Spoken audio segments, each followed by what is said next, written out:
Hello, beautiful people. Are you ready to start? Why not? Let's roll.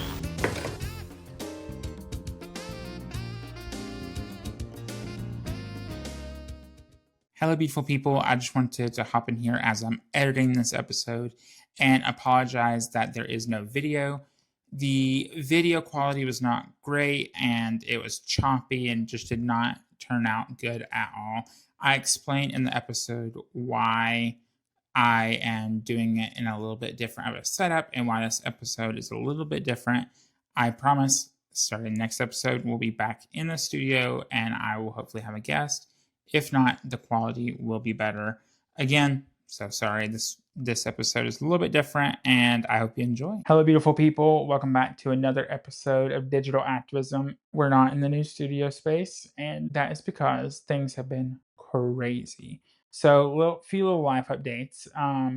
First, last week, as of recording this, my mom was really sick, and she thought it was kidney stones because her and I both have kidney stones very badly, and that's what the pain she thought she had been feeling last few weeks, and turns out it was not. And so last Thursday, she was last Thursday? No, Thursday before. Anyway, she went to the ER for severe pain. Long story short, it was her gallbladder, and so she was in the hospital for a few days. And then, as of recording this today, which is Wednesday the 22nd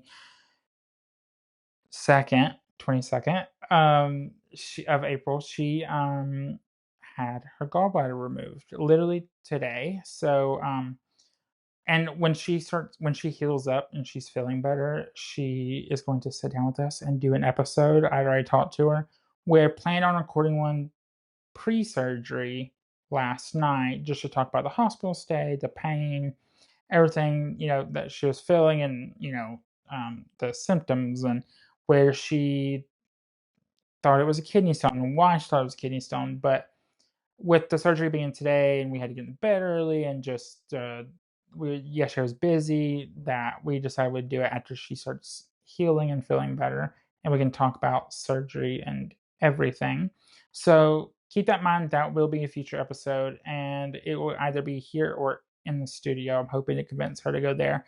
Anywho, so with that, between that and then yesterday to prepare, I had doctor appointments and all this different stuff. And Lily, who's the producer, has been very busy, and so we kind of changed up plans a little bit. So she was here earlier today, and she dyed my hair purple. So I dyed it blonde yesterday, and with intentions of dyeing it purple today. And Lily did it, so that's what we focused on today for the most part. So since this week I did not have a typical guest or plan really, I did not want to leave y'all hanging without an episode because I promised myself and everyone else I was posting every week or try my hardest.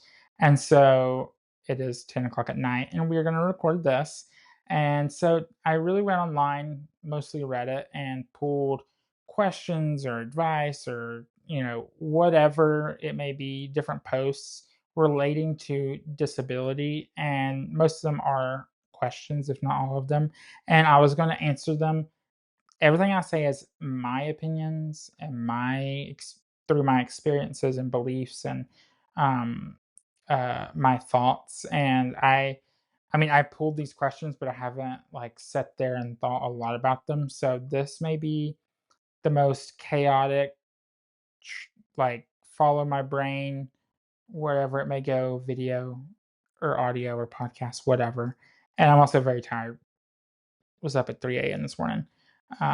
With that being said, let's get into it. And there's not many. It's going to be a shorter episode, I believe. So the first one is, does the dark humor hurt you or offend you? For me, it does not. You could ask any of my friends and family. I am the one making a lot of the jokes.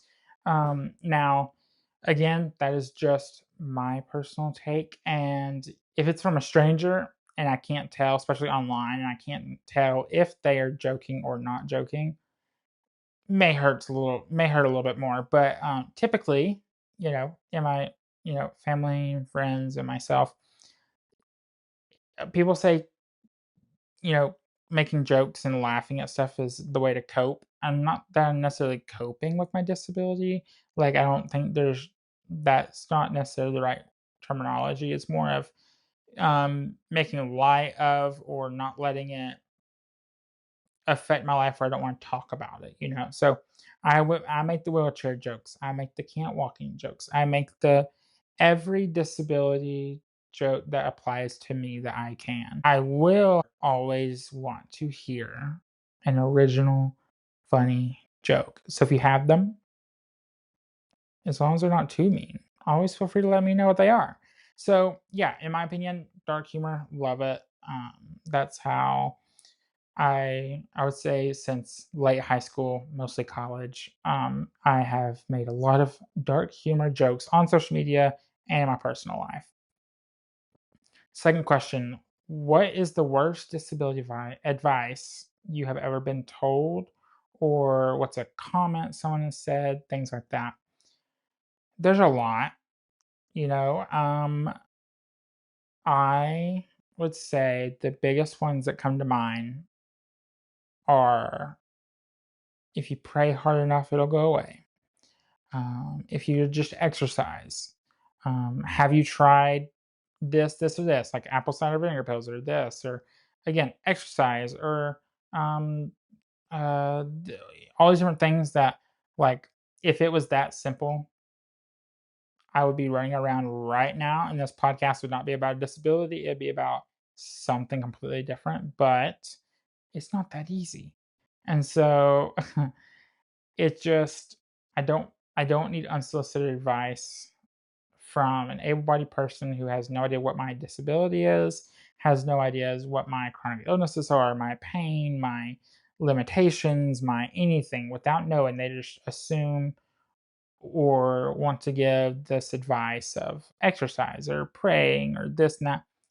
Y'all, that don't work. Trust me. Trust me. It doesn't work.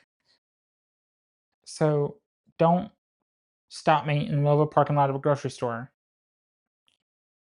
and demand to pray with me for my disability to be healed. One, don't need to be healed. I'm perfectly content, happy in a wheelchair. 24 years old. I've been working on accepting my disability and myself for so long. I'm here. I'm good. I don't need to be quote unquote healed. If you want to pray for something, pray that my robot arm hurries up and gets here. Pray that society will be more accessible and inclusive to the disability community. Don't think something's wrong with me. Think about how everybody else can help the disabled community and pray for that instead. What is some advice I wish that I had gotten when I had first found out I was disabled? This one's interesting because I I was diagnosed 4 days after I turned two. So, of course, I don't remember being diagnosed. I've lived my entire life disabled, only knowing that. And so this one's interesting. However, I will say when I was younger, I wish I had one, seen more people like me, disabled in general, physically disabled, wheelchair users, whatever, in the media where it's not portrayed as a super negative thing. Um, just let like, yeah, sure, I want the realism of, like, yeah, some things suck, but not everything about being disabled sucks. So seeing myself in media, or that, you know don't be insecure about your wheelchair or your body or your disability. I still struggle with that, so easier said than done, but I very much struggled, like, elementary school. I don't know if anybody else's elementary school is like this, but I would have to, or all students had to go into the gym before school started and wait, and you were separated by, like, your class grade or whatever, on the bleachers. And for me, obviously, I wasn't getting on the bleachers, so I was in the front. I had to roll my chair. The gym floor is loud with my chair. And so I always felt very insecure, to the point where a lot of times in elementary and middle school, I didn't even go to the gym. I a teacher or a parapro let me stay in their classroom until it was time to start classes. Um, and I was just ashamed of my wheelchair. I did not want the attention. Now I love the attention, but that's besides the point. Um, so yeah, don't let it define you and make you self-conscious of who you are and your body. Um, Embrace it, and I know, again, easier said than done, especially when you're young and other students do not know what disability is or has never seen a wheelchair or a walker or crutches or um, hearing aids or anything like any mobility device or physical disability or invisible disability. They don't know what that is, especially if it's invisible. They don't know that you might need to go see the nurse or need extra time with A, B, C, D, or whatever it may be. And so yeah, so always embrace your disability and advocate for what you need. Do not try to hide it or do without just because you're embarrassed. I know I said this a billion times. Easier said than done, but work on that from a very young age. So hopefully it gets easier as you get older. So this one was very interesting. I had not thought of this until I read this comment, and it was, do you put yes, I have a disability or to identify as having a disability on job applications? So it's a part of a optional survey. You do not have to answer it. It's the same as veteran status, I believe. And so you don't have to put anything. So never feel like you have to. But apparently, and I, again, didn't think about this. A lot of people don't because they are discriminated against or just dismissed before they're even given a chance for an interview. And I was reading different things that said that they quit putting that they have a disability and they started receiving callbacks. When before, when they would put they have one, it was like radio silence for weeks, months, however long. And I hadn't thought about that. I obviously my disability is very much a visible physical disability. You can see the wheelchair, and when I have a job or in school, whatever it may be, I need accommodations and access to things. So it's not that I could even hide it even if I wanted to. However, they make a good point of if you don't put that on on your application, then you have a chance to get in front of them and show your experience and your expertise and your motivation and your interest before they see disability and discount you. Not that they should, but people do. And so if you get a chance to get in front of them before, then that will hopefully override the disability side of things, and that brings me to a whole other point of reasonable accommodations, which is under the ADA law, and that is, it's not a financial burden or anything out of the question for employers or businesses or whatever. They have to provide it. But that is so vague and up to so much interpretation that they can get a lot away with a lot of stuff. One of those being not hiring disabled individuals. And I could go on that tangent forever and ever and ever. It's something that I have found myself very passionate about after being in college and um, having to advocate and fight for accessibility and things on a college campus. I had to quickly realize that people would say that a lot of things are um, not a reasonable accommodation or they are a financial burden or however they want to classify it, but there's no strict rules or laws on that. So yeah, maybe that's another topic I'll talk about later. I'm not going to say whether or not to put if you have a disability or not. I always have, but I'm curious if in the future if I shouldn't and do my own little experiment and see what happens. I'm very intrigued by that. Another question I seen was, do you prefer having a family member or friend be your caregiver or a complete third party that you do not know? And I think there's give and take to both.